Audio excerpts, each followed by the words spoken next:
Bonjour, bonsoir, j'espère que vous allez bien, que tout se passe bien pour vous. Alors je reviens une nouvelle fois avec un nouveau sujet, une nouvelle réflexion que j'aimerais partager avec vous. Et j'aimerais traiter aujourd'hui sur le goût particulier que nous avons, nous autres, enfin du moins l'humanité en fin des temps, notre humanité, pour la vulgarité. C'est-à-dire qu'il y a une affinité assez particulière en fin des temps du peuple, hein, pour la vulgarité, pour ce qu'il y a de plus médiocre, de laid, de vilain. Donc je vais aussi développer sur la notion de laideur, de beauté. Qu'est-ce que la laideur? Qu'est-ce que la beauté? Est-ce que tout ça n'est que relatif en fin de compte? Bon. Et je vais essayer, bon, à mon niveau, de développer sur ces questions, en essayant de ne pas être trop long, hein, parce que je sais que certaines personnes aussi ont du mal avec les longs audios, les longues vidéos. Mais bon, en tout cas, sur ce genre de format, on peut pas vraiment faire un exposé exhaustif, mais je vais essayer quand même de donner les grandes lignes afin d'être le plus clair possible pour que mon message soit reçu de la meilleure des manières. Alors pour commencer, je rappelle une fois de plus que je me base toujours d'un point de vue traditionnel lorsque je m'exprime. Donc pour ma part, je vais parler d'un point de vue musulman, hein, parce que je suis musulman moi-même, mais cela ne veut pas dire que j'exclus toutes les autres traditions, bien au contraire, je n'ai pas une vision exclusiviste, et que toutes les traditions issues de ces traditions primordiales que j'ai pu développer à maintes reprises dans mes vidéos ne témoignent toutes euh, d'une seule vérité. Donc je pense qu'une personne qui est impliquée dans sa tradition, mes repères du point de vue musulman vont lui parler. Car ce sont au final de compte les mêmes enseignements, mais exprimés sur des formes différentes. Alors dans l'islam, on parle de principe d'unicité, très souvent, le tawhid. Donc qui veut dire que seul Dieu est. Ok. Que seul Dieu est, dans le sens où si seul Dieu est, le reste n'est rien. Ok. Dans ce sens le plus absolu, c'est comme ça qu'il faut le comprendre. C'est-à-dire que seul Dieu est. D'accord. Et lorsqu'on a bien assimilé ce principe d'unicité, c'est là qu'on comprend encore mieux l'utilité ou du moins la fonction d'une tradition. La tradition, je le rappelle, a pour but à ce que l'individu s'affranchisse de son ego, de son individualité. D'accord? Car son individualité prise indépendamment du principe n'est rien du tout. Et c'est ça la grande illusion. La tradition permet de se reconnecter justement avec le sacré et pour qu'aussi à terme, notre individualité ne soit qu'au service justement du un, du seul, de l'unique, de Dieu, en d'autres termes. Donc c'est pour cela qu'il est très important de bien comprendre cette conception d'unicité. Lorsqu'on l'a bien compris, lorsqu'on a bien médité là-dessus, on comprend par la suite que en fait les attributs, nos propres attributs, ne nous appartiennent pas. Ok? Ce sont des attributs divins que Dieu nous a prêtés. D'accord? Donc la beauté, d'ailleurs qui est un attribut divin, El Jamil, ne nous appartient pas. La vérité ne nous appartient pas. El Haq. Tout ça, ce sont des attributs divins. Donc le tout est Dieu. Et seul Dieu est. Voilà, c'est ça qu'il faut comprendre. Maintenant, revenons sur la notion de beauté, hein, El Jamil. On dit que Dieu est beau, et le seul beau, même on peut dire. Ok? El Jamil, qui est un attribut divin. Je vais prendre aussi un autre attribut divin, El Haq, qui est la vérité. Pourquoi je prends ces deux attributs divins? Ça va être très, très simple à comprendre. Il faut vous faire comprendre que si Dieu est le beau, le seul beau, et il est la vérité, avec un grand V, ok? On comprend bien que la beauté est vérité. D'accord? Et que la vérité est beauté. Alors, une fois qu'on a compris ça, on peut d'emblée, de fait, balayer d'un revers de la main les vieux adages qu'on entend aujourd'hui très souvent. Oui, mais chacun ses goûts. Vous voyez? Il n'y a pas de chacun ses goûts. Cet adage, le chacun ses goûts, ok, ne pouvait qu'apparaître dans notre ère moderne. Dans le sens, je m'explique, c'est-à-dire que là, nous vivons plus sous un principe d'unicité, comme j'ai pu le développer, mais là on est plutôt dans une époque humaniste, individualiste. Qu'est-ce que l'humanisme? C'est de mettre l'homme au centre de toute chose. C'est-à-dire que maintenant l'humanité ne se soumet plus à la vérité avec un grand V, hein, à Dieu, mais se soumet à sa propre vérité. Il a fait de sa propre personne une divinité. Et chaque personne est divinité maintenant. Maintenant, certaines personnes vous disent, j'ai ma vérité, tu as ta vérité, je respecte ton choix, ta façon de voir les choses, respecte ma façon de voir les choses également. Voilà où nous en sommes arrivés. Ok. Mais ça, c'est une manière de réfléchir, de voir les choses, et cette prétention même, j'ai envie de dire, ne pouvait arriver qu'à notre époque. Hein. Une époque profane, détournée de Dieu, de l'essentiel, de tout ce qui relève du domaine qualitatif. Bon, bref, on s'est détaché de l'essentiel, ok, de Dieu en l'occurrence. Donc, je vais vous donner un exemple tout simple, comme ça vous allez très facilement comprendre. Je vais vous donner un exemple vraiment bébête.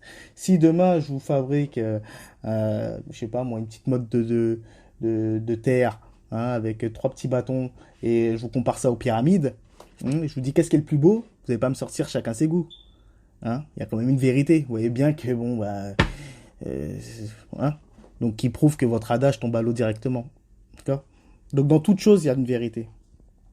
Et que notre propre vérité est nulle face à la vérité.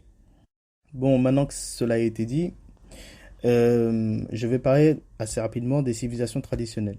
Alors, les hommes, avec un grand H, l'humanité dans les civilisations traditionnelles, savaient pertinemment leur réalité. Ils savaient concrètement que leur individualité, pris indépendamment du principe, c'est-à-dire de Dieu, hein, euh, n'avait aucune existence. D'accord. Donc, toutes leurs œuvres, que ce soit dans les arts et dans les métiers, n'étaient là uniquement pour magnifier ou pour glorifier Dieu. D'accord. Et c'est pour ça qu'ils ne trouvaient pas l'utilité de signer leurs œuvres. Hein. Ils étaient dans l'anonymat. Ok. Toujours dans ce principe d'unicité, car seul Dieu est. Donc eux n'existent pas, d'une certaine manière. D'accord. Donc ils œuvrent uniquement pour Dieu. Et c'est là qu'on pouvait parler vraiment, on pouvait employer ce terme de chef-d'œuvre. Hein. Ils faisaient des chefs-d'œuvre. Et des chefs-d'œuvre dans le sens, voilà, c'était d'une beauté magnifique. D'ailleurs, je rappelle que c'est le prophète sallallahu alayhi wa sallam qui a dit ça de sa propre bouche. Inna Allah in jamil yuhibbu jamel. Allah est beau et aime la beauté. Donc c'était des œuvres vraiment splendides, magnifiques, et tout ça glorifiait et mettait en fait exprimait la beauté divine. Voilà. C'est pareil pour les métiers. D'ailleurs, j'ai pas envie de dire de bêtises, mais il me semble que les arts et les métiers étaient plus ou moins confondus. Je rappelle que par exemple la maçonnerie, enfin c'était des maçons qui se réalisaient spirituellement, qui retrouvaient leur primordialité à travers leur métier, qui était la maçonnerie. Hein. Je parle de la maçonnerie traditionnelle d'antan, hein, pas la franc-maçonnerie déviée de maintenant. Donc la franc-maçonnerie d'antan était une initiation de métier opérative. Hein. D'ailleurs, c'était élitiste, hein, il n'y avait que des hommes dans la franc-maçonnerie. Et à travers leurs fonctions, ils se réalisaient spirituellement, pour me répéter encore une fois. Et on était loin de cette franc-maçonnerie spéculative d'aujourd'hui qui n'a strictement rien à voir. D'accord. Donc, c'est-à-dire qu'il y avait toujours ce rapport, que ce soit dans les métiers, dans les arts, ce rapport avec Dieu, continuellement. C'est pareil pour l'architecture. C'est pareil. Quand vous voyez aujourd'hui les architectures, j'en parlais de ça hier avec un ami, les architectures d'aujourd'hui, ça n'a aucun sens. Comme il le disait, bon, ça sort de sa bouche, il disait que voilà, maintenant ce sont vous voyez même les logements, ce sont des logements fonctionnels, on va dire pragmatiques, où toutes les pièces sont, c'est juste pour entasser les gens dedans. Hein. Il n'y a pas vraiment de forme, il n'y a pas vraiment d'harmonie spéciale. Oui, ce sont des petits cubes comme ça assemblés les uns les autres et voilà voilà. Et maintenant, nous voici à l'ère moderne. L'ère moderne, on peut dire l'ère antitraditionnelle, d'accord? Car la modernité est antitraditionnelle. D'ailleurs, les élites qui chapeautent notre société sont des gens qui ont une idéologie antitraditionnelle, qui veut dire que nous sommes aux antipodes et à tous les niveaux des civilisations traditionnelles. D'accord. Donc les civilisations traditionnelles où les hommes, où l'humanité euh, avait conscience avait conscience de sa dépendance envers Dieu et qui n'œuvrait uniquement que pour Dieu et qui était dans l'anonymat et tout, etc. Là maintenant nous sommes vraiment dans l'inverse, la version la plus totale. C'est-à-dire que maintenant notre individualité est roi. Ok, c'est le culte de l'ego, le culte du moi. Moi je vois les choses comme ça, toi tu les vois de cette manière, c'est pas grave, chacun voit comme il l'entend. Donc voilà. Donc la modernité avec toutes ces idoles, donc l'individualisme, l'humanisme, le positivisme, l'expérience, bon bref, toutes les idoles qu'on a bien connues, où l'homme est roi, où l'homme est divinité maintenant. Et ben maintenant, bah, cette humanité, et ben, les œuvres qu'elle va pondre, étant donné que Dieu est beau, El Jamil, et ben vous avez compris. Hein, je ne vais même pas finir ma phrase. Donc là, maintenant, nous baignons dans la laideur. Nous sommes cernés par la laideur, par la médiocrité, par la vulgarité, et dans tous les domaines. Et je vais développer ça assez rapidement. Alors, aujourd'hui, il y a un goût bien particulier pour la vulgarité. D'ailleurs, j'ai appris hier que Julius Evola, dans son livre L'arc et la massue, a consacré un chapitre qui s'appelle Le goût de la vulgarité, un livre que je n'ai toujours pas lu, où il développe tout ça. Alors, vous remarquerez que dans le Kali Yuga, l'âge sombre, notre époque de fin des temps, le peuple sera beaucoup plus sensible au glauque, au vulgaire, au macabre, à la bestialité, le drame, à l'horreur, la déprime, le dark, dans son sens péjoratif, sera beaucoup plus sensible à ça qu'à la beauté, à la pureté. Pour eux, c'est pas des choses qui leur donnent vraiment des frissons. Je généralise, mais très souvent, ok. Et ça s'exprime même dans les arts, si on peut appeler ça encore des arts. Si on fait un tour, je ne sais pas moi, dans l'architecture ou l'art contemporain, maintenant, voilà, c'est les plugs anal. Je ne sais pas si vous avez vu le plug anal qui est sur la photo d'illustration de mon audio, le plug anal qui est exposé à la place Vendôme. Voilà, un plug anal vert au milieu de la place Vendôme. Je ne sais pas si vous voyez la chose et ce que ça représente.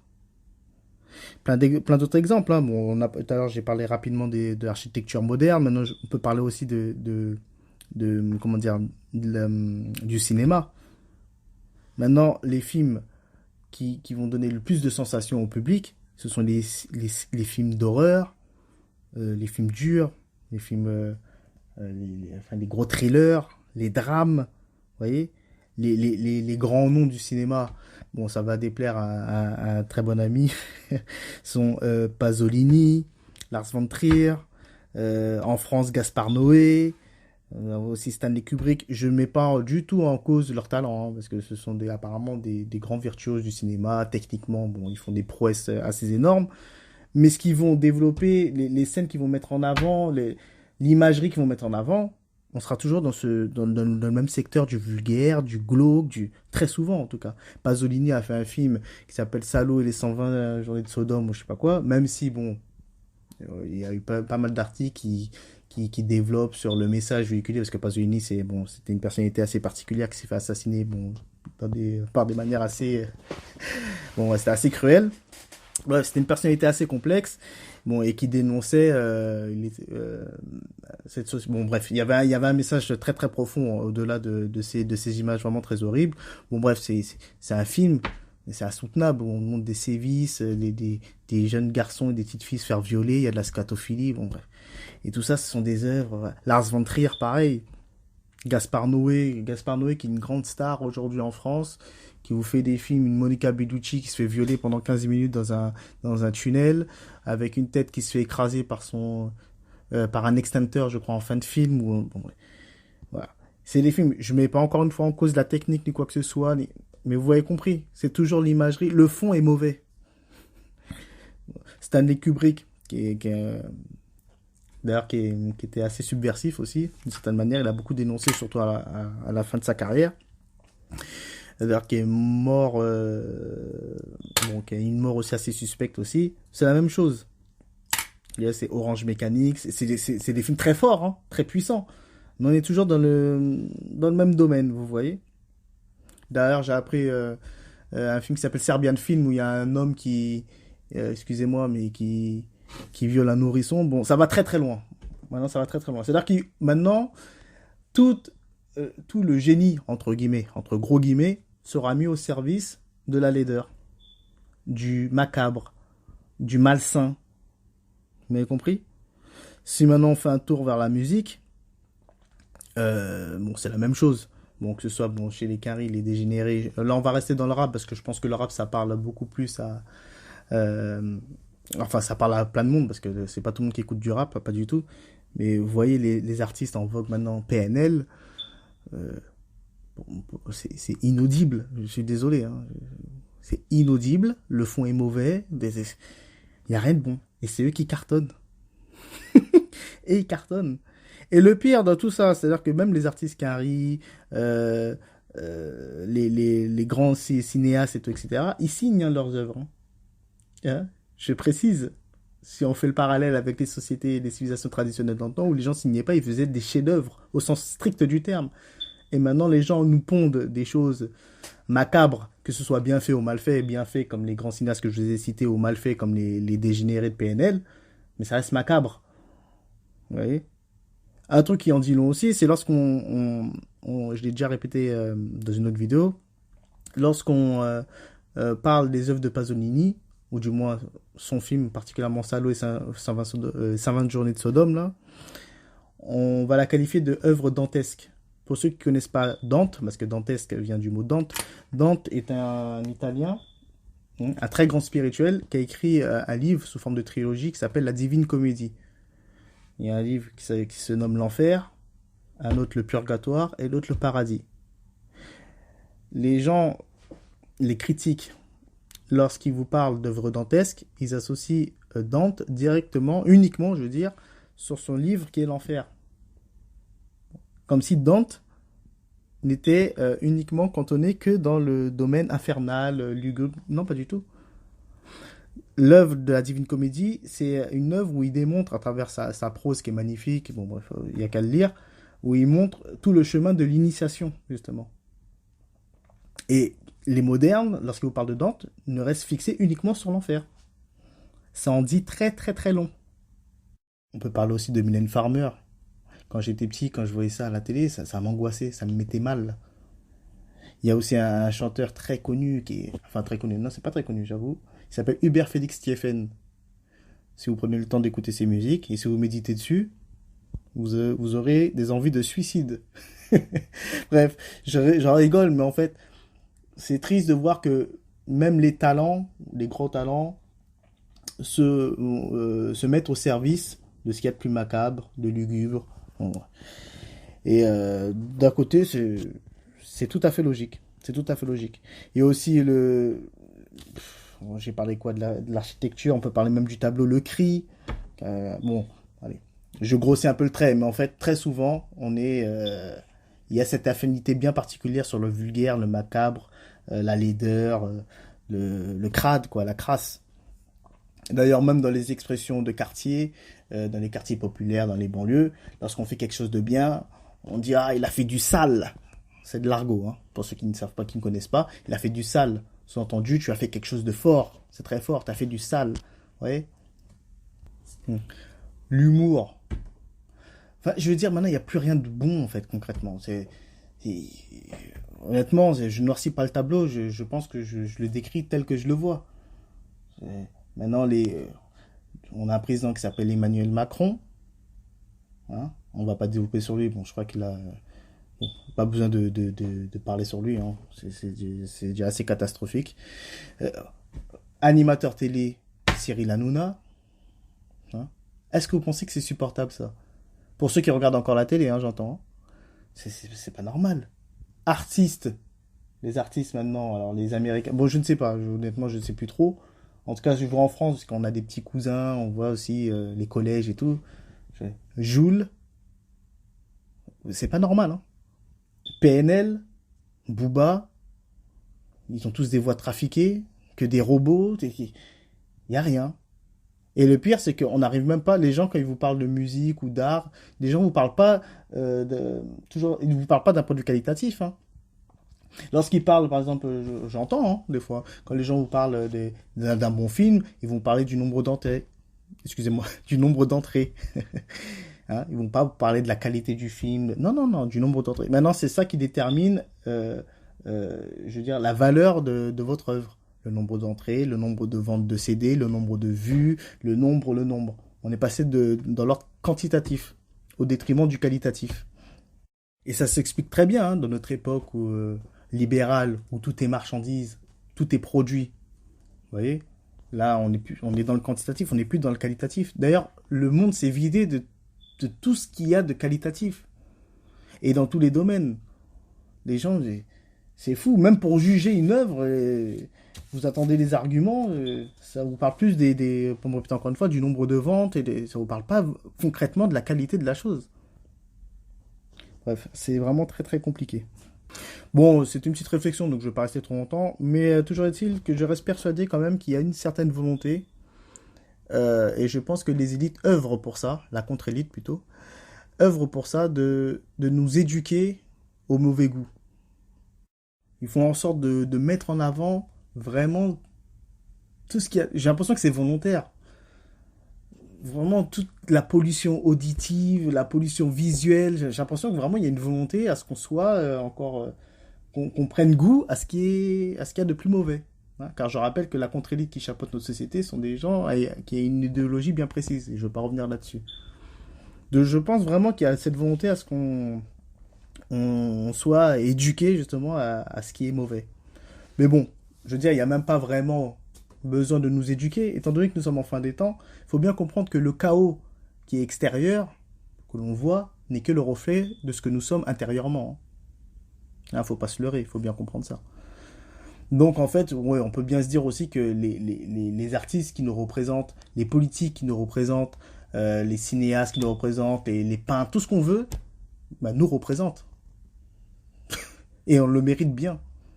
On mérite tout ça. On mérite Hanouna, on mérite Macron, on mérite PNL et Booba, on mérite. Nous méritons tout ça. Bon. Je vais pas m'éterniser plus longtemps que ça, c'était une petite réflexion. Voilà, donc sur ce, ben, je vais vous laisser, je vais m'arrêter là. Hein. Je pourrais développer encore beaucoup plus parce qu'il y a tellement de choses à dire. Hein. Je pourrais parler pendant des heures et des heures, mais bon. En espérant que j'ai pas été trop confus. Et puis je reviendrai la prochaine fois pour un nouvel audio. Peut-être une vidéo exposée, je ne sais pas. On verra bien. Sur ce, prenez soin de vous et de vos familles. Et paix sur vous tous. À très bientôt.